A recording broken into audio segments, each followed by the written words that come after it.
Hello beautiful people, thank you so much for tuning in. Today I'm reviewing a Dave Shaw Low G whistle. I've always wanted one of these and I actually came across this one as a second-hand whistle a few weeks ago. So today I'm going to show you some close-ups of it, let you hear how it sounds, and tell you a little bit about these awesome whistles. Now these whistles are all handmade from a solid nickel silver sheet. And it's just one piece, so it's sort of moulded into this conical bore shape. You can see along the back here, like the Clark whistles, there is a little ridge along here, and that is where the whistle has been soldered together. Lead-free solder, I might like to add, but you can see on the inside as well that the sort of metal sheet gets folded over in the process. It's a really traditional way of making whistles, and it gives them the unique sound, a little along the lines of the Clark original whistles. You can see it's kept its shine really nicely, which I love. We have the key of the whistle, G here, and Shaw written along the front. If I take you up to the top and the mouthpiece, you'll see that there's sort of a moulded metal mouthpiece and a carved wooden block here at the back. Now the lower whistles actually have the windway lined with metal, which I think is really unusual, although the higher whistles don't have this feature. They just utilize the carved wooden block at the top. Now you can buy these whistles direct from the Dave Shaw website. It is recommended that you get in touch to see availability before you place an order.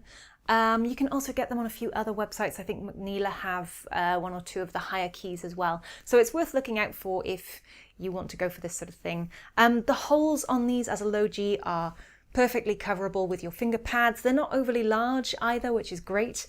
So yeah, it's quite an easy whistle to play, and that tapered bore design helps keep the holes a little smaller and a little closer together while still remaining in tune. So let me play this for you now so you can hear how it sounds.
So as you can see and hear, this does have a very unique sound. It's sweet, but it's also breathy. And surprisingly, it doesn't use as much air as you'd think. I have played whistles that require a lot more air, but because you are sort of blowing breath through it that isn't getting used by pure sound, it maybe does require a bit more than some other whistles out there. Just bear that in mind. If you're looking for a whistle with a very clear tone, this definitely isn't the whistle for you. But if you're looking for something soft and sweet and breathy sounding with that bit of character, this could be a really great whistle for your collection. Ornaments are quite easy on this whistle because the holes are small, so you don't need to move your fingers much in order to change or fluctuate or bend the notes for slides. And being smaller, they're quite easy to cover for rolls and taps and cuts as well. The one thing you might struggle with is half holes because of the smaller hole size. It's a little more tricky to hit the half holes perfectly when you do this.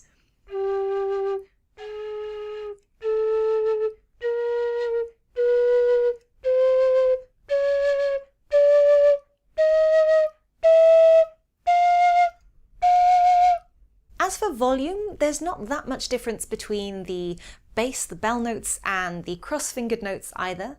They've got a reasonable strength. Overall, it's not a particularly loud whistle though, so they're not particularly strengthy or loud or resonant.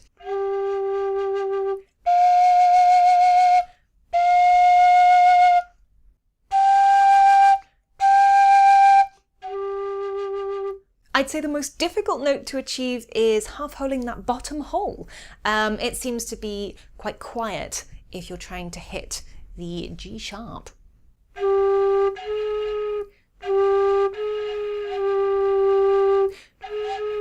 So that may be one limitation of this whistle, is that the half hole is very difficult on the bottom hole.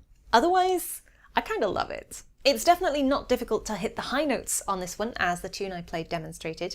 If you're wondering, the tune is called Into the Woodland, and it's my own composition. I will be doing a tutorial for that on Friday. So stay tuned if you'd like to hear more and learn how to play it.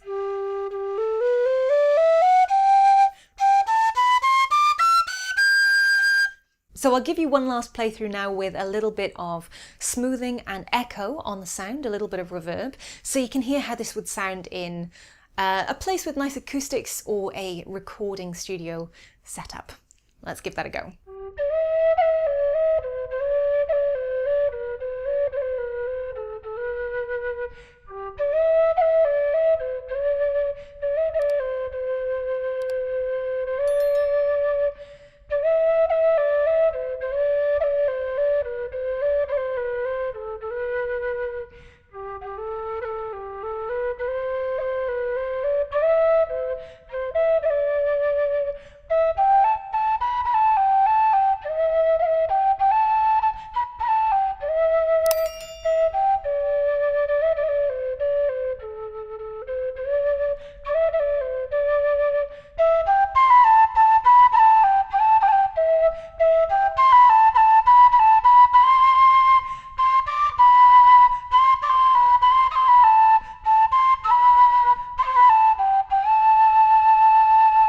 So that is it for me today on the Shure Low G whistle.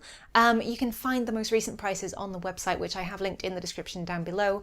Obviously I don't get anything if you click on that link, you just go to the website and check these out. As far as I know, Dave Shure doesn't even know I have one of his whistles, but I do, and I'm very pleased with it. Thank you so much for watching, folks. Don't forget I have loads of other whistles that you can check out my reviews for. I've linked some of those on screen. Also, don't forget, if you haven't, please do like this video, subscribe and hit the bell icon so you get notifications every time my tutorials come out here on YouTube. Thanks so much for watching. I'll see you Friday for some more tin whistle tunes, but until then, happy whistling. Bye.